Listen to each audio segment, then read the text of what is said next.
Good evening friends आणि parents.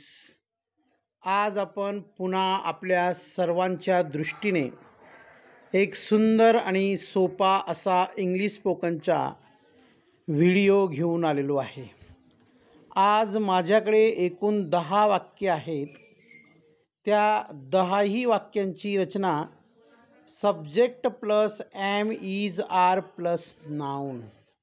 म्हणजे आज देखील या व्हिडिओमध्ये मी कोणत्याही प्रकारचे कर्म घेतलेले नाही किंवा S plus V plus object यानुसार रचना नसून रचना ही subject plus am is are plus noun अशी राहणार आहे.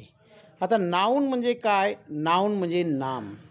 म्हणजे एखाद्या व्यक्तीच्या, जागेच्या, वस्तूच्या, ठिकाणाच्या नावाला नाऊन म्हणजे नाम असे म्हणतात. पहिलं वाक्य बघा. She is a teacher, he is a student, it is a book, they are friends, we are neighbours, you are a dancer, the cat is an animal, my father is an engineer, these are flowers, Mumbai is a city. आणि शेवटी तुम्हाला एक motivation मिळावी, प्रेरणा मिळावी त्यासाठी सुविचार लिहिलेला आहे. जो पायाने चालतो तो काही अंतर चालतो, या उलट जो योग्य विचाराने चालतो तो हजारो किमी म्हणजे किलोमीटर चालतो. लक्षात घ्या. म्हणजे इंग्रजी शिकण्यासाठी जर आपण योग्य मार्ग निवडला असेल, आपले विचार चांगले असतील, एक आपल्यामध्ये पॉझिटिव्हिटी असेल, तर 100% आपण इंग्रजी शिकू शकतो. पुन्हा बघा, पहिलं जे वाक्य आहे त्या वाक्याकडे लक्ष द्या. आपलं सूत्र काय? Subject plus am is are plus noun. आता नाऊन म्हणजे काय मी सांगितलं आहे तुम्हाला. तर पहिल्या वाक्याकडे लक्ष द्या. She is a teacher, she is a teacher. तर पहिल्या वाक्यामध्ये शी हा सब्जेक्ट आहे, ॲम इज आरपैकी इज आहे आणि टीचर हे नाऊन आहे. लक्षात घ्या. टीचर हे नाम आहे पहिल्या वाक्यामध्ये. दुसऱ्या वाक्यामध्ये ही इज अ स्टुडंट, ही हा सब्जेक्ट आहे, ॲम इज आरपैकी इज आहे आणि स्टुडंट हे नाऊन आहे. इट इज अ बुक, तिसऱ्या वाक्यामध्ये बुक हे नाऊन आहे. लक्षात घ्या. चौथ्या वाक्यामध्ये दे आर फ्रेंड्स, दे हा सब्जेक्ट आहे, ॲम इज आरपैकी आर आहे आणि फ्रेंड्स हे नाऊन आहे. त्याच्यानंतर वी आर नेबर्स, या वाक्यामध्ये देखील वी सब्जेक्ट आहे, ॲम इज आरपैकी आर आहे आणि नेबर्स हे नाऊन आहे. यू आर अ डान्सर, या वाक्यामध्ये डान्सर हे नाऊन आहे. The cat is an animal, animal हा शब्द नाऊन आहे. त्याच्यानंतर 8व्या क्रमांकाच्या वाक्यामध्ये my father is an engineer, engineer हा शब्द नाऊन आहे. त्याच्यानंतर 9वं वाक्य बघा. दीज आर फ्लावर्स, फ्लावर्स हा शब्द नाऊन आहे आणि मुंबई इज अ सिटी, तर सिटी हे नाऊन आहे.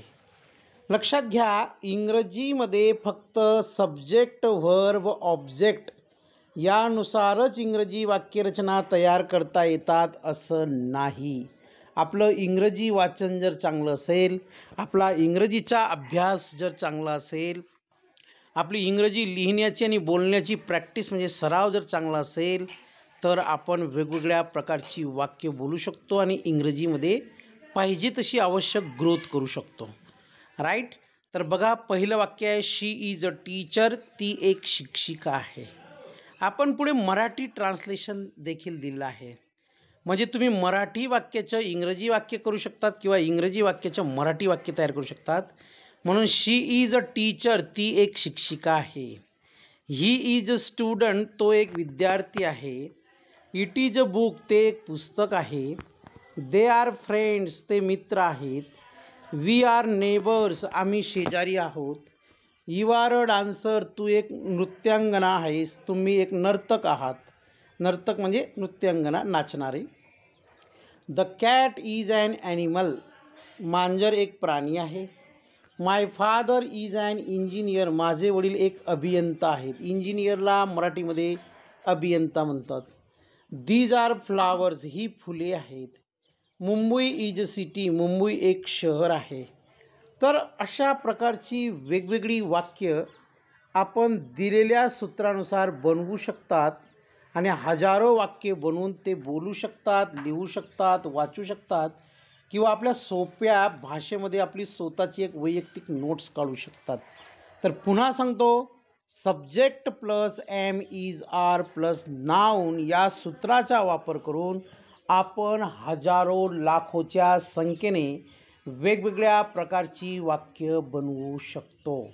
तर आजचा हा व्हिडिओ आपल्याला कसा वाटला? या व्हिडिओला लाईक करा, शेअर करा, सबस्क्राईब करा आणि जास्तीत जास्त विद्यार्थ्यांपर्यंत पोहोचवा. धन्यवाद. थँक्यू.